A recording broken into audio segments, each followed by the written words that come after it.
మళ్ళీ 25 ఏళ్ళ తర్వాత నా మనవడి షాట్ తీసే భాగ్యం నాకు కలిగింది. చౌదరి గారు వచ్చి మీ చేత్తో మీ మనవడి ఇది తీయాలండి అని చెప్తే ఇక తప్పలేదు. నా ఒట్టు తీసి గట్టు మీద పెట్టా.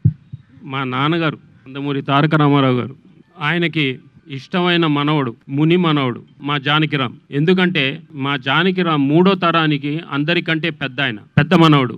వాళ్ళిద్దరికి చాలా చనువు ఉండేది, మా నాన్నగారికిను జానకిరామ్ గారికి. ఆ నేపథ్యంతో ఇక జానకిరామ్ గారు స్టేట్స్ వెళ్ళటం జరిగింది. ఆయనకి 2 పిల్లలు అక్కడే పుట్టారు అమెరికాలో. ఈ లోపల ఈ కాల వ్యవధిలో మా నాన్నగారు కాలం చేశారు. ఇక జానకిరామ్ గారికి మొదటి సంతానం మా రామ్. అక్కడ జానకిరామ్కి మా నాన్నగారి మీద ఉండే ఆప్యాయతతో అనురాగంతో ఆయన మొదటి సంతానానికి నందమూరి తారక రామారావు అని పేరు పెట్టడం జరిగింది. అది పుట్టుకతో వచ్చిన పేరు ఆయనకి. అది మీ అందరికీ తెలియజేస్తున్నాను.